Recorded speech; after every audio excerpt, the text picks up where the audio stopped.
Salut les makers, Crazy Doob et Crazy Shop. Épisode numéro 2 de la série Que peut couper un laser. J'avais déjà présenté seul 2,5 watts de mémoire. 2,5 watts de mémoire, t'as bonne mémoire. Aujourd'hui, on va faire la même chose sur un 40 watts, donc sur le laser qu'on a déjà présenté, le K40. Je te laisse prendre le relais, j'ai pas envie de parler aujourd'hui. Donc aujourd'hui on va faire le test de coupe sur différents matériaux tout simplement. On va démarrer sur du papier, on va partir sur un papier autocollant du type vinyle un peu, du carton assez fin, du carton alvéolé. Là c'est un plastique assez fin, ça vient d'un couvercle de pot de tabac. On a pris c'est tabou. C'est tabou, on a fait tout ça. Ne fumez pas. Après on a pris un bout de PVC, mais bon, le PVC, on tient à préciser que l'installation est aux normes, on va dire. Hein. Le système d'évacuation des fumées est bien pensé. Alors tu dis de la merde. Non, c'est très bien. Je vais quand même intervenir là-dessus, je devais rien dire, mais on s'est fait... je me suis fait traiter de tous les noms, non, c'est un grand mot, mais... le PVC, la découpe du PVC au laser est dangereuse, ça génère du chlore, enfin d'acide chlorhydrique. Du chlore. Non mais bon, en gros ça pourrait dégrader un peu la mécanique. Voilà, on fait un essai, ne le faites pas, ne coupez pas de PVC chez vous. Après on est parti sur un papier de briques de lait, briques de jus d'orange, c'est-à-dire avec une fine feuille d'aluminium en dessous. L'acrylique. Ouais voilà, c'est de l'acrylique ça. C'est de l'acrylique, du papier aluminium, la feuille, le rouleau classique. On a pris du contreplaqué de 5 mm, du médium de 10, de l'aluminium qu'on trouve dans grande surface de bricolage, type cornière alu basique, de l'aluminium anodisé et de l'aluminium plus type industriel en 3 mm d'épaisseur et un morceau de verre pour le final. Alors pour le fun, hein, ceux qui vont dire mais vous savez pas couper du verre, si à la roulette. On a voulu couper une grande plaque et en fait c'était du verre trempé. J'attendais, je connaissais la couleur, hein, mais on a quand même insisté et en fait on s'est retrouvé avec la plaque qui a littéralement éclaté. Donc faire attention que c'est pas du verre trempé forcément, avec un coup de chauffe ça peut exploser. Vitesse de coupe peut-être? La vitesse de coupe, on est parti sur du 7 mm. 7 mm seconde. Minute. Seconde. Oui, sinon ça fait peu. Oui. Bon, puissance, je pense qu'on s'est mis à 15. Hein. Ouais, 15. T'expliques peut-être pourquoi, ces messieurs dames? Oui, en fait, on se met à 15 parce qu'on a remarqué qu'avec le K40, au plus on pousse le potard dans les milliampères, au plus le laser baisse. Après 15, on va dire que 15 c'est le maxi. Après 15, en gros, au-dessus de 15, c'est plutôt pour de la gravure. Voilà, pour de la découpe, en fait, le laser baisse en puissance. Donc on ne sait pas si c'est un défaut de la machine ou un défaut de conception, une rime trop faible ou une sécurité thermique, mais en tout cas effectivement ça vient baisser en puissance. Bon, je pense qu'on est parti. Hein. C'est bon, c'est parti.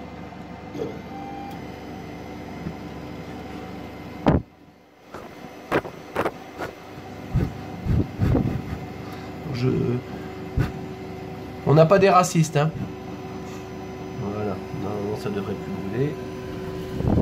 Merci.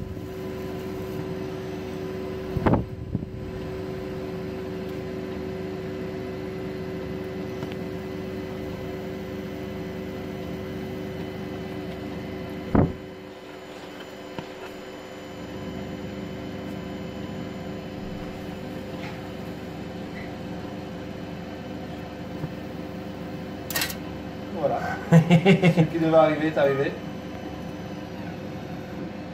Bon, je pense qu'on va pouvoir procéder au dépouillement. C'est parti. Alors, notre découpe. Forcément, hein, pas de surprise. Tout ce qui est papier, vinyle, carton, plastique simple, PVC. Pas de problème. La brique de lait. Alors, dans ce sens-là, la lui a été coupée. Voir si dans l'autre sens ça fonctionne aussi.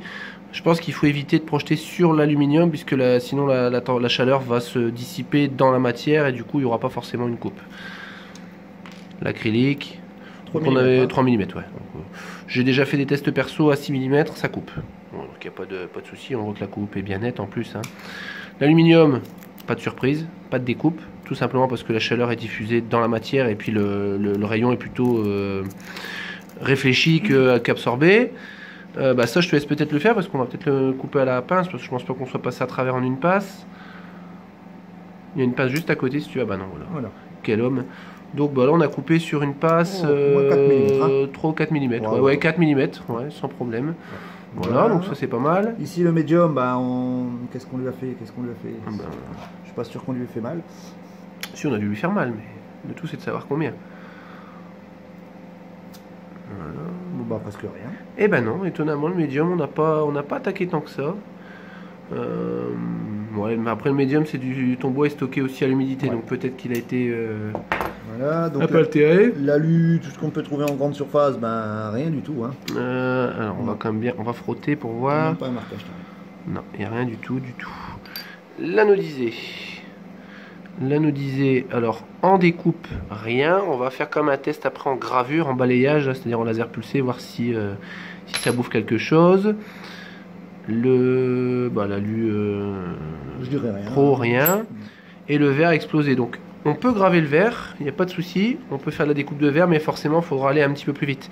Le but c'est vraiment de rayer le verre, donc il faut prendre une vitesse de déplacement simplement plus grande pour juste marquer et pas faire ça avec du verre trempé parce que forcément sinon ça éclate en petits morceaux. Alors, deuxième tentative, cette fois-ci on va travailler en balayage, donc avec un laser pulsé. Donc ce qu'on a fait, on a noirci au marqueur le haut de la pièce pour essayer de donner un peu plus d'efficacité. Et le bas on l'a pas traité, comme ça on va voir également le traitement brut. En termes de puissance, aussi on va le pousser un peu plus, peut-être pas à fond, mais l'équivalent de 22 mA. On va allumer le laser forcément, oui tu peux montrer si tu veux. Vitesse de déplacement, on a 300 mm/s pour le balayage. Et on va lancer ça.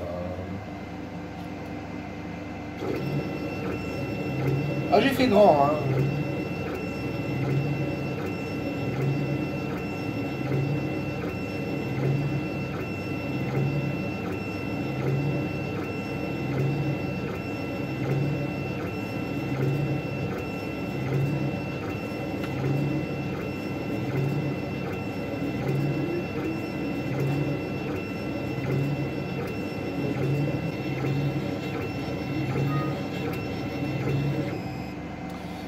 Voilà, donc le cycle est terminé. On va, comme tout à l'heure, dépouiller. Hein. Allons-y. On va basculer juste à côté. La feuille d'aluminium, simple. Elle a eu mal, elle a chauffé. Uniquement du côté où il y avait le marqueur.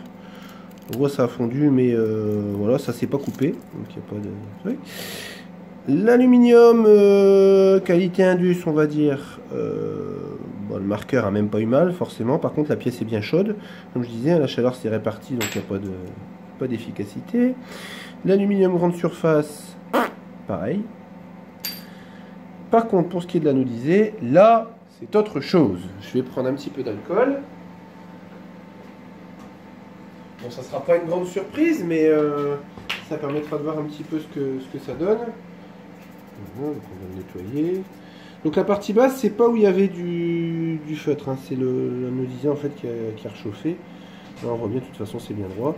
Mais là par contre l'anodisation a bien dégagé, ça n'a pas creusé, ça a vraiment enlevé que la partie colorée.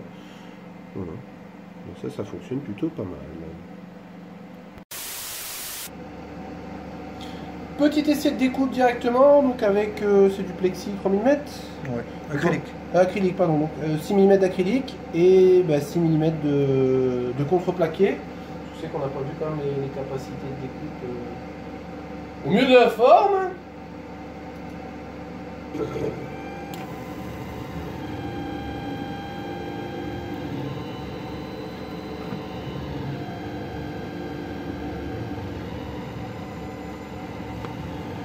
Bon, j'ai pas très bien centré le biniou.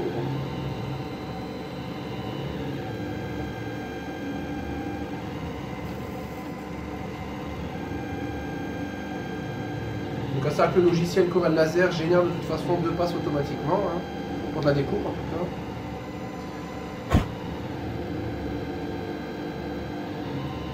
Là se trouve tout l'intérêt de l'air assist, hein, c'est d'éteindre la flamme aussi quand elle s'allume, éviter de cramer tout la lentille, etc.